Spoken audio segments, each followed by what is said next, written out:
Namaste. I am Uttaman K.M. The great work Bhagavad Gita, the substances of all slogas in English in the entire world. At first, nobody has done this for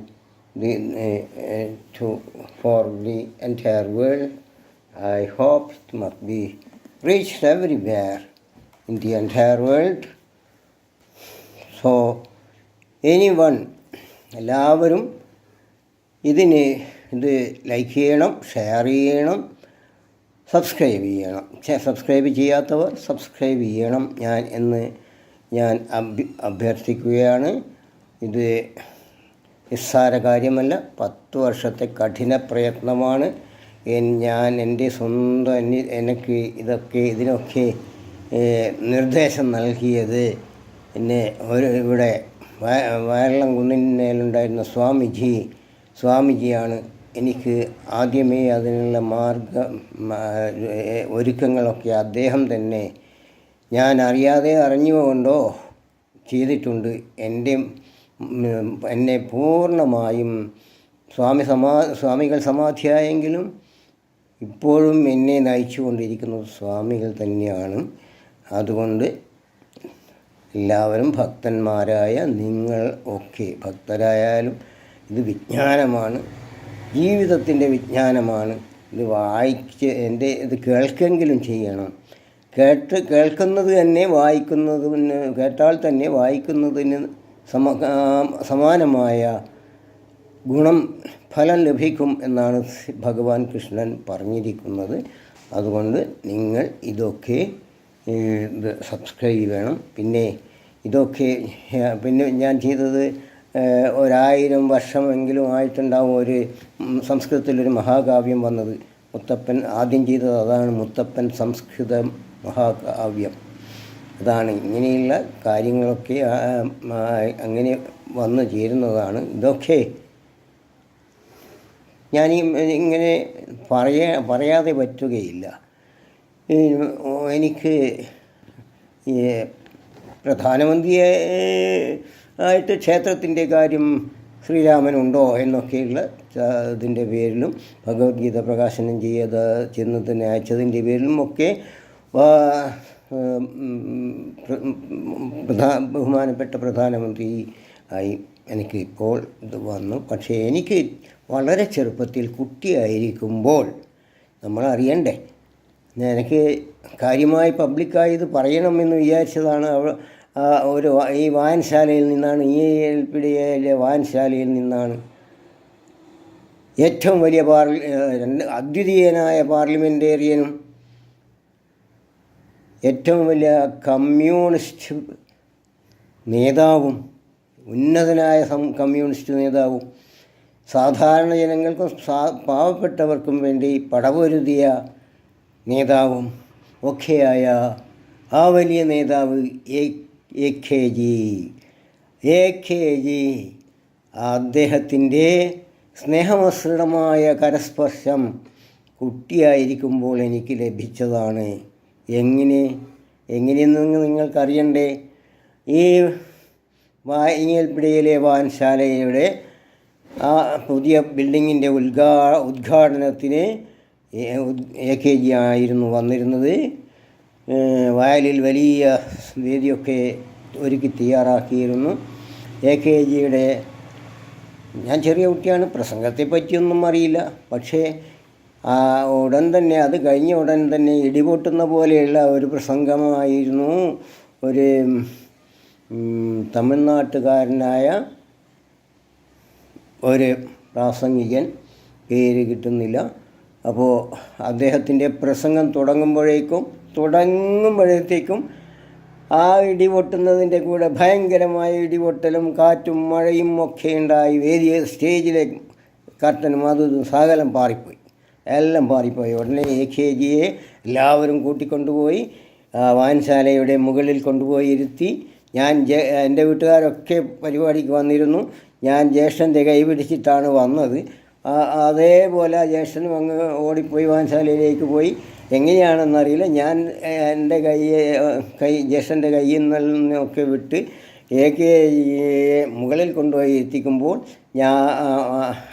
ഞാനും എങ്ങനെയാണ് മുകളിലെത്തി AKGയെ ഇങ്ങനെ വട്ടം കൂടി ആൾക്കാർ നിന്നിരിക്കുകയാണ്. എന്നാൽ അതിൻ്റെ മുന്നിൽ, ഏറ്റവും മുന്നിൽ ഞാനും വേറെ 2 കുട്ടികളപ്പുറവും. AKGയുടെ മുമ്പിൽ ഞാൻ കയ്യും ഇങ്ങനെ വെച്ച് അദ്ഭുതമായ എന്തോ ഒരു മനുഷ്യനോ വസ്തുവോ എന്നുള്ളതുപോലെ നോക്കിക്കൊണ്ടിരിക്കുമ്പോൾ മുതിർന്നവരോട് സംസാരിച്ചിരിക്കുന്നതിനിടയിൽ ഇടയ്ക്ക് AKG ചോദിച്ചു, എന്തെല്ലാം മക്കളെ എന്ന് ചോദിച്ചുകൊണ്ട് എൻ്റെ കീശയിൽ കൈയിട്ടുകൊണ്ട്, മോനെ കീശയിൽ പൈസയുണ്ടോ എന്ന് ചോദിച്ചു. നിസ്സാര കാര്യമാണോ അത് ചിന്തിക്കുന്നെങ്കിൽ? പക്ഷേ ഇത്രയും വലിയ ഒരു നേതാവിൻ്റെ കരസ്പർശം, സ്നേഹമസൃണമായ കരസ്പർശം എനിക്ക് ലഭിച്ചത് എൻ്റെ ജീവിതത്തിൽ ശരിക്കും ഒരു ഭാഗ്യം തന്നെയല്ലേ. ഇതൊക്കെ ഓരോ ഭാഗ്യമാണ് അങ്ങനെ വന്നു ചേരുന്നത്. അങ്ങനെ ഞാൻ ചെയ്തതും ഒക്കെ അങ്ങനെയുള്ള ആർക്കും ഇതേവരെ സാധിക്കാത്ത സംഗതിയാണ് ഭഗവത്ഗീത ഇംഗ്ലീഷിൽ ചെയ്തത്. ഒരാളും ഭഗവത്ഗീതയ്ക്ക് പ്രസംഗം എഴുതിയിട്ടുണ്ട്. പ്രസംഗവും ഓരോ ശ്ലോകത്തിനും അതിൻ്റെ ആശയം ഇംഗ്ലീഷിൽ ചെയ്യുക എന്ന് പറയുന്നത് ഒരാളും അതുവരെ ചിന്തിച്ചിട്ട് പോലും ഇല്ല. അത്രയും മാത്രം പറയാം. അതാണ്, ചിന്തിക്കാൻ പോലും ഭയമായിരുന്നു. ഇതിലേക്ക് എന്നെ പിടിച്ചുയർത്തിയത് സ്വാമികൾ തന്നെയാണ്. സ്വാമികൾ സമാധിയായിരുന്നു. ഞാൻ അവിടെ പോയി. സ്വാമികൾ എന്നോട് സംസ്കൃതം ഇംഗ്ലീഷും കൂട്ടി പഠിക്കാൻ പറഞ്ഞിരുന്നു മുൻപ്. അപ്പോൾ ഞാൻ അങ്ങനെ റിട്ടയർ ചെയ്തപ്പോൾ എന്ത് ചെയ്യണമെന്ന് സ്വാമികളോട് ചോദിക്കണ്ടേ എന്നുള്ളതിലേക്ക് ഞാൻ അവിടെ പോയി ക്ഷേത്രത്തിൻ്റെ പടിക്കൽ നമസ്കരിച്ചു. എന്നിട്ട് ഞാൻ ക്ഷേത്രത്തിൽ നോക്കി പറഞ്ഞു, സ്വാമി എനിക്ക് മരിക്കുന്നത് വരെ എന്തെങ്കിലും ചെയ്യണം. ഞാൻ എന്താ സ്വാമി ചെയ്യേണ്ടത്? നീ ആരോ സ്വാമിയുടെ ശബ്ദമൊന്നുമല്ല കേട്ടത്, ക്ഷേത്രത്തിൻ്റെ ഉള്ളിൽ നിന്നൊരു ശബ്ദം വന്നു, നീ ഭഗവത്ഗീത ഇംഗ്ലീഷിൽ ചെയ്യൂ എന്ന് പറഞ്ഞു. ഇത് കളവല്ല മക്കളെ, ഇതാണ് അങ്ങനെയൊന്നും ഇല്ലാതെ ഇത് ചെയ്യാൻ കഴിയുകയില്ല. അങ്ങനെ ഞാൻ ചെയ്യുമ്പോൾ ഇത് മുഴുവൻ ചെയ്ത് കഴിയുമ്പോൾ എനിക്ക് ഒരു പൊടി ക്ഷീണമോ തളർച്ചയോ മതിയെന്നുള്ള ഇതൊന്നും കഴിയില്ലായിരുന്നു എന്നൊക്കെയുള്ള ചിന്താഗതി ഒന്നും ഉണ്ടായിട്ടില്ല. അധിക ദിവസവും 12 മണിക്കൂറൊക്കെ ഇരുന്നിട്ട് ചെയ്തതാണ്. ഇത് ഞാൻ ചെയ്യേണ്ട കടമ ചെയ്തു. നിങ്ങൾ ഇതെല്ലാവരുടെയും എത്തിക്കാൻ വേണ്ട സഹകരണം ചെയ്യണം. ഇത് ചെയ്യണം. നിങ്ങളെല്ലാവരും സഹകരിക്കണം, ഷെയർ ചെയ്യണം, ലൈക്ക് ചെയ്യണം. എല്ലാവർക്കും, നിങ്ങൾക്ക് കഴിയുന്നവർക്കൊക്കെ ഇത് കൈമാറണം. അപ്പോൾ ഞാൻ എന്തല്ലോ ചില കൂട്ടർ എന്നെ അങ്ങനെ പൊന്തി പോകണ്ട എന്ന് വിചാരിച്ചിട്ട് താഴ്ത്തുകനായിരിക്കും. ചിലപ്പോൾ മദ്യം കഴിക്കാനായിട്ടും പുകവലിക്കാനായിട്ടും ഒക്കെ ഒരാളായിട്ട് അങ്ങനെ ജീവിതം നാക്കിപ്പോയല്ലേ മക്കളെ എന്ന് പറഞ്ഞത്.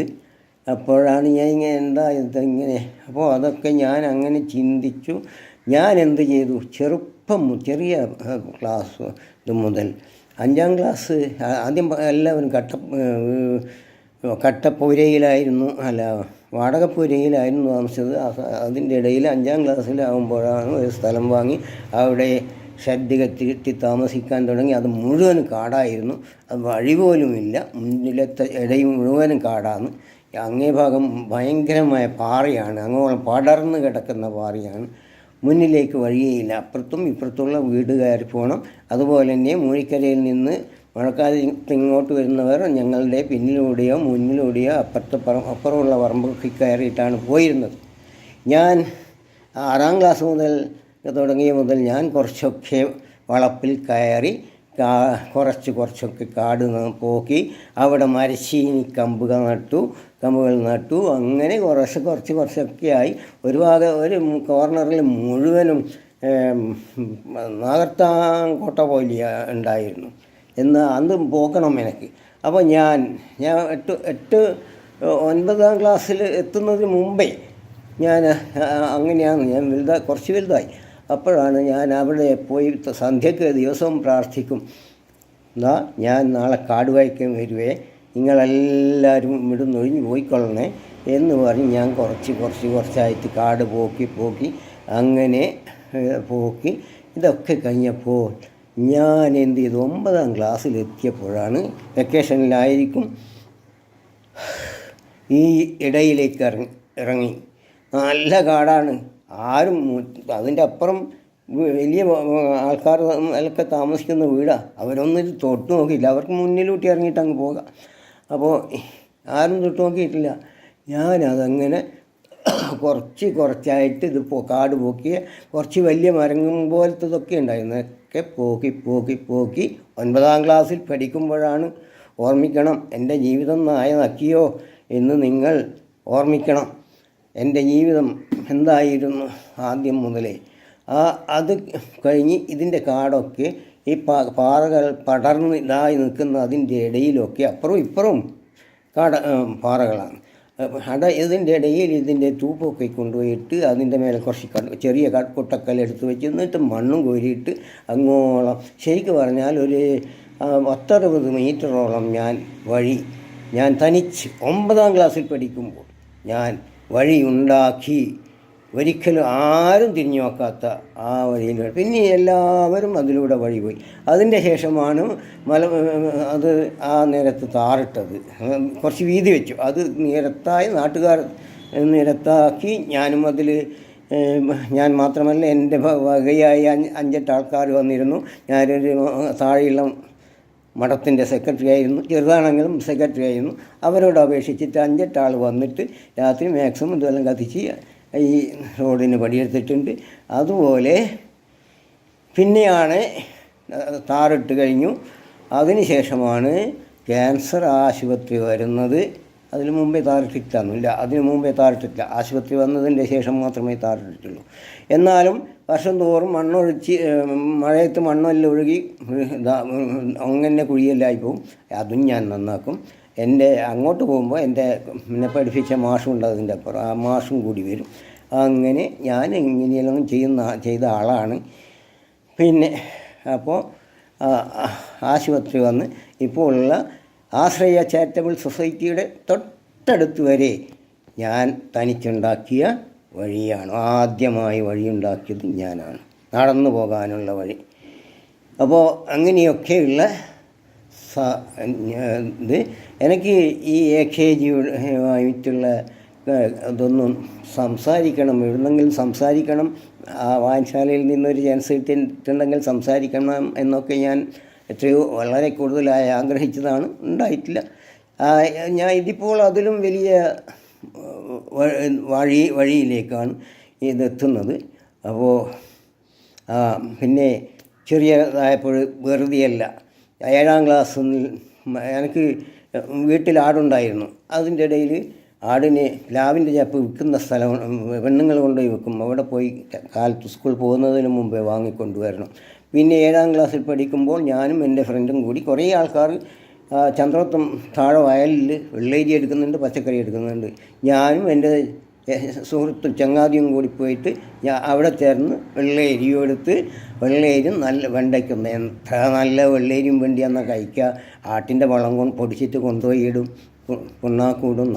ഒരുപാട് വെണ്ടയും ഇതും 7ാം ക്ലാസ് മുതൽ എത്ര വരെ, എനിക്ക് തോന്നുന്നൊരു 10ാം ക്ലാസ് വരെ ഞാനിത് ചെയ്തുകൊണ്ടിരുന്നു. അതിനുശേഷം എനിക്ക് സമയമില്ല. വീട്ടിൽ വലിയ പ്രശ്നം. ആകെ എൻ്റെ 8 ആളുണ്ട്. അച്ഛൻ്റെ അമ്മയുണ്ട്. അമ്മ എല്ലാം അധ്വാനിച്ച് തളർന്ന് കാലിനെല്ലാം വാദം പിടിച്ചു പോയി. അച്ഛന് ക്ഷയം വന്ന് വാക്സിനേഷൻ ചെയ്ത് അതിൻ്റെ റിയാക്ഷനായി അതും കൊണ്ട് കളിക്കുന്നു. ജ്യേഷ്ഠന് അവസ്മാരം, ജ്യേഷ്ഠനും അതുപോലായി. ഏറ്റവും വലിയ ഇളയ അനിയത്തിക്ക് ടൈഫോയിഡ്. അന്ന് ടൈഫോയിഡ് ഭയങ്കര അപകടകാരിയാണ്. അന്ന് ഞാൻ പറഞ്ഞ ഈ സ്വാമികൾ വളരെ സഹായകരമായിരുന്നു കേട്ടോ. അപ്പോൾ ഇതെല്ലാം ഞാൻ പോളിടെക്നിക്കിൽ പഠിക്കാനായിരുന്നു ആഗ്രഹിച്ചത്. പക്ഷേ അതൊക്കെ നിർത്തി. ആദ്യം എൻ്റെ തൊട്ട മേലെയുള്ള സിസ്റ്റർ അണ്ടിക്കമ്പനിയിൽ പോകുന്നുണ്ടായിരുന്ന അവളുടെ ഒരേ ആഴ്ചയിലെ 7-8 രൂപ കിട്ടും. ആ ഒരൊറ്റ വരുമാനമാണ് ഇതിനൊക്കെ ഇവർക്ക് എല്ലാറ്റിനും കൂടി വേണ്ടത്. ഞാൻ ഉടനെ ദേശാഭിമാനി പത്രം വിൽക്കാൻ പോയി. അവിടെ നിന്ന് കുറച്ച് കഴിഞ്ഞപ്പോൾ റേഷൻ ഷോപ്പിലേക്ക് കയറി. ഒരു റേഷൻ ഷോപ്പിൽ അരി തൂക്കാനുള്ള ആൾക്ക് കൈക്ക് വാദം പിടിച്ചു. ഞാനൊന്നും ചോദിച്ചില്ല. ഞാൻ അവിടെ പേപ്പർ കൊണ്ടുപോയാലെന്ന് വെച്ചാൽ അവിടെ അങ്ങ് കയറിക്കൊടി മുതലാളിയോടോ ആരോടും ചോദിച്ചില്ല. അവിടെ നിന്ന് കയറി അരി തൂക്കാൻ തുടങ്ങി. അത് കഴിഞ്ഞ് 4 മാസം അവിടെ നിന്നപ്പോൾ വേറെ ഒരു റേഷൻ ഷോപ്പിൽ കണക്കെടുത്തും 2 സെയിൽസ്മാൻ തന്നെയായിട്ട് 5, 6, 7 കൊല്ലം ജോലി ചെയ്തു. അവിടുന്ന് വീട്ടിൻ്റെ സംഗതിയൊക്കെ ഒരു ശരിയായി കഴിഞ്ഞപ്പോൾ ഞാൻ സംസ്കൃതം പഠിക്കാൻ തുടങ്ങി. എൻ്റെ അടുത്തുള്ള അധ്യാപകൻ വിദ്വാൻ കുഞ്ഞിക്കണ്ണൻ മാസ്റ്റർ, അദ്ദേഹം സംസ്കൃതം പഠിപ്പിച്ചു. അതുകൊണ്ട് അദ്ദേഹം പഠിപ്പിച്ചതിൻ്റെ ഗുണമാണ് ഞാനിതിപ്പോൾ ഭഗവത്ഗീതയും മഹാകാവ്യവും എഴുതിയത്. കാരണം എന്താണെന്ന് പറഞ്ഞാൽ ഇന്ന് PhD എടുക്കുന്നവർക്കും കൂടി സംസ്കൃതത്തിൽ അടിത്തറ കിട്ടുന്നില്ല, അടിത്തറയില്ല. ഇദ്ദേഹം എന്നിൽ അടിത്തറ ഉറപ്പിച്ചിട്ടാണ് പഠിപ്പിച്ചത്. അതാണ് എനിക്ക് സംസ്കൃതം കൈകാര്യം ചെയ്യാൻ പറ്റിയത്. അപ്പോൾ അങ്ങനെ പഠിപ്പിച്ച് അധ്യാപകനായി അവിടുന്ന് പ്രീ ഡിഗ്രി മെയിനായിട്ട് സംസ്കൃതം മെയിനായിട്ട് എഴുതി പാസ്സായി. UP സ്കൂളിൽ അത് മതി. പിന്നെ ഡിഗ്രി എടുത്തു, സംസ്കൃതം BEd എടുത്തു. പിന്നെ അതിനുശേഷം ഞാൻ സംസ്കൃതം മാഷായിരുന്നെങ്കിലും കുട്ടികൾക്ക് എല്ലാ കാര്യത്തിലും ഞാൻ 6 വർഷം വരെ ഒരൊറ്റ ക്യാഷ്വൽ ലീവ് പോലും എടുത്തിട്ടില്ല. എനിക്ക് കുട്ടികളെ പഠിപ്പിക്കുക എന്തും ചെയ്യും. എക്സ്ട്രാ പീരീഡ് പോയി ഗുണദോഷം ചോദിക്കും, ഡിക്റ്റേഷൻ എടുക്കും, മലയാളം കെട്ടെഴുത്തെടുക്കും, എല്ലാം ചെയ്യും. പിന്നെ USS സ്കോളർഷിപ്പിന് ഞാനാണ് കണക്ക് പഠിപ്പിക്കുക. വലിയ സ്റ്റാൻഡേർഡുള്ള കണക്കാണ് പഠിപ്പിക്കാറുണ്ട്. ആദ്യത്തെ പ്രാവശ്യം 3 കുട്ടികൾക്ക് സ്കോളർഷിപ്പ് കിട്ടി. ഉടനെ കുട്ടികളെ ഫോട്ടോ വാങ്ങി പത്രത്തിൽ കൊടുത്തു. എനിക്ക് അതെല്ലാം ഭയങ്കര സന്തോഷമായിരുന്നു. അപ്പോൾ എൻ്റെ ഒരു ഹരമായിരുന്നു അതൊക്കെ. അപ്പോൾ ഞാൻ അങ്ങനെ അതിൻ്റെ ശേഷം ഹൈസ്കൂളിൽ മലയാളത്തിന് അധ്യാപകൻ്റെ ഒഴിവ് വരുന്നുണ്ട്, റിട്ടയർമെൻറ്റ് എന്ത് കണ്ട ഉടനെ ഞാൻ മലയാളം BAയുടെ മെയിൻ മുഴുവനും 3 വർഷത്തെ 8 പേപ്പർ ഒറ്റയടിക്കങ്ങ് എഴുതി മലയാളം അത് പാസ്സായി ഹൈസ്കൂളിലേക്ക് കയറി. അങ്ങനെ ഇരിക്കുമ്പോഴൊക്കെയാണ് ഇതൊക്കെ കാവ്യമൊക്കെ എഴുതാൻ തുടങ്ങിയത്. പിന്നെ റിട്ടയർ ചെയ്തതിന് ശേഷമാണ് ഭഗവത്ഗീത. ഞാൻ പറഞ്ഞ ഇതൊന്നും സ്വപ്നത്തിൽ പോലും ആർക്കും വിചാരിക്കാൻ കഴിയാത്ത സംഗതിയാണ്.